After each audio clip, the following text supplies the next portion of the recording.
presentation, o diba? Hello, madlang people! Mabuhay! Hi guys! It's been a long time since gumawa tayo ng cooking show. So for today's mini vlog is ipapakita ko sa inyo ang aking parang recipe na din siya, ng honey glazed ham. Usually pag Christmas dito, pag New Year, hinahanda siya guys. Sa Amerika naman, meron silang Thanksgiving, di ba? Meron madami sila doon. So, for today guys, ito naman ang aking simple recipe. Nakabili kasi kami ng honey glazed ham with bone siya guys. Ay, leg ham na may bone siya. So, lulutuin ko, gagawin kong Filipino style na ham. So, samahan nyo ako kung paano ko lulutuin, okay? First naman is i-open natin, diba? Braso guys, kainan. So this is my simple recipe of honey glazed ham. So i-open natin siya. Nagsimula ako maghanda ng ham during New Year guys is yung minigyan ng free na ham ang sipangga sa trabaho. So sabi ko, sige dahil free, try nga natin. At nagustuhan naman namin ang paggawa dito, ang lasa nito guys, yung sa nagawa ko. So, eto nga, meron siyang nito, siguro cover ito. So, ang unang-una natin gagawin, diba? Pang isang buwang ulam, diba? Tapos, ang gagawin natin is ikakat natin into squares. Ay, hindi naman siya ikakat. Parang, magsa-slice tayo guys. Isa-slice natin siya para naman sumuot talaga yung tanggalin ko muna yan. Baka yan eh. Sorry guys. Hirap ako guys. So, slice natin. Mga kaunti lang. Yung oven natin is napainit ko na siya. I heat it up into 150 degrees Celsius. At kanina pa ito siya. Medyo mainit na siya dahil kakalinis ko na. Kalahin mo, naglinis ako tapos luluto na naman. Reklamo yan. So, ilalagay natin ang ating ham, ang ating leg ham for an hour and 30 minutes para lumabas lang yung fats niya at maluto talaga siya sa loob. Though luto na siya guys kasi it's a smoked leg ham. But gusto ko rin siya ng luto na luto, hindi ba? And papasok na natin ang ating leg ham.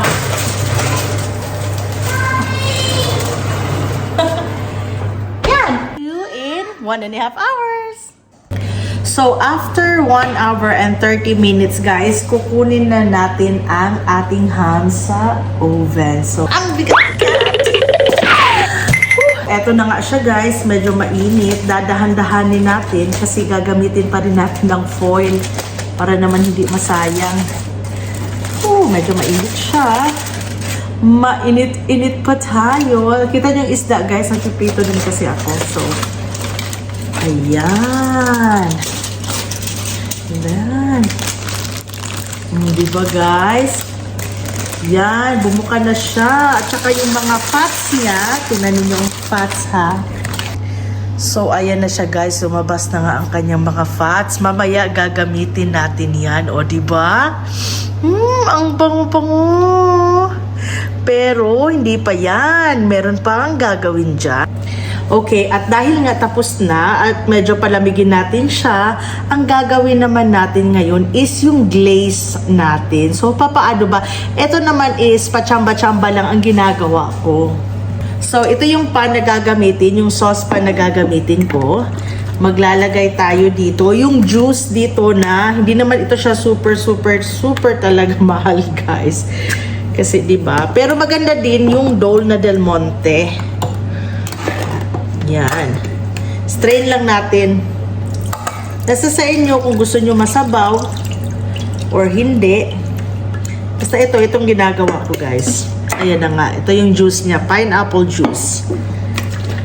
May iba na ang nakalagay is syrup. Meron din iba na nakalagay na 100% pineapple juice siya. So, mas maganda, itong fats ko talaga, mas maganda guys kung pineapple juice ang gagamitin ninyo kaysa sa syrup dahil yung acidity niya mas masarap kasi.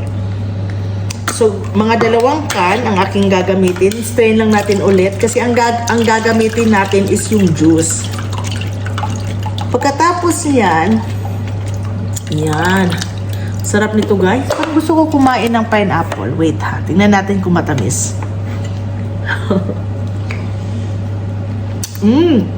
Masarap. Tulad ng aking braso.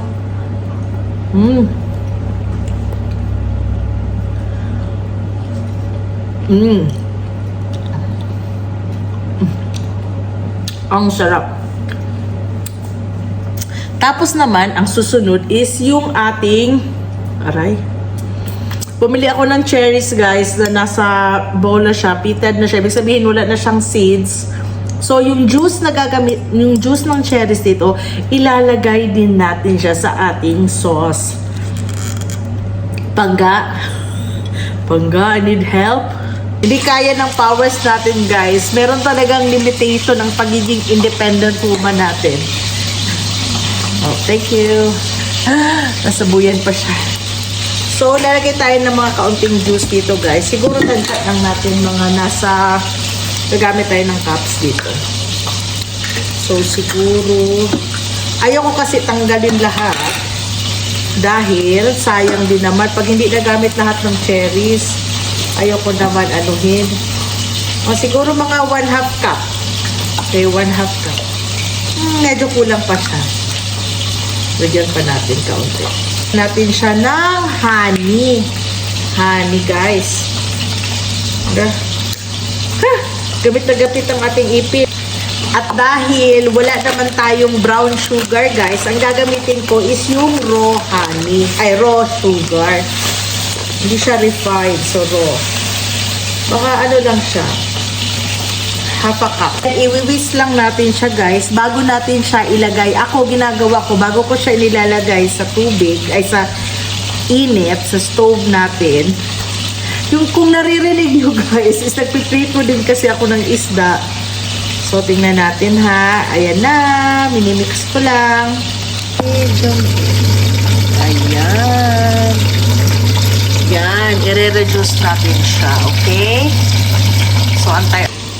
So, habang nire-reduce natin, guys, ang ating sauce is de-design na natin ang ating ham. So, babalutin natin siya ng pineapple. So, titingnan natin para maganda siya tingnan. At saka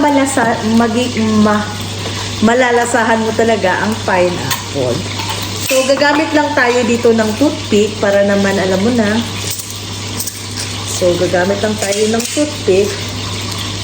Lagay natin. Malinis itong cloth, guys, ha. Gagayan nila. Unahin natin dito. Tingnan nyo, guys, ha. Look out. Itusok lang natin siya. At ito din. Tusok lang natin. Yan. Ang ganda, diba? Isay na natin. Ang ganda na tingnan. Habang niluluto ito siya, is yung pineapple natin, naglalabas din siya ng sweetness. So, mas magiging malasa ngayon ang ating, ang tawag nito, ang ating ham. So, guys, ang ganda, no? Si Pangga nang bahala sa cherry, guys. So, eto na siya, guys. Ang ating honey glaze. Pinalibutan ko na lang siya ng ganyan. O, diba? Ready na ang ating sauce. So, i-glaze na natin siya. Lalagay, medyo mainit pa siya, guys, no? But that's alright. Yan. Papaliguan natin ang ating papaliguan natin siya, diba? Bang, guys, ang sarap. Yan. Papaliguan natin siya, guys, all around. Huwag kayong maghinayang, huwag niyong pipirin. Dahil kayo rin ang kakain, di ba?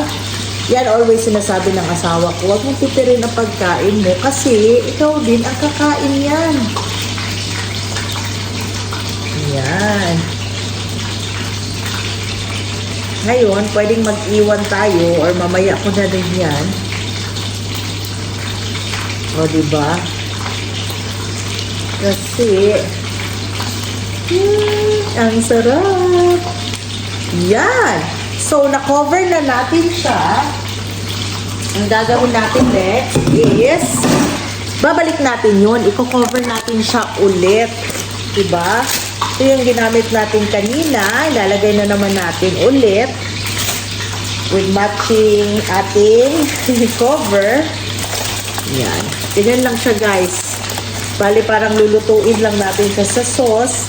And then, every 20 minutes is papaliguan nyo siya. Galing yung sauce na inyo. So, papaliguan siya, guys. Papaliguan nyo siya hanggang malasahan at maging thick yung sauce ng ating ham. Diba? Ang sarap nun. Guys, ang sarap. Tapos, papaliguan natin siya yan. Yan.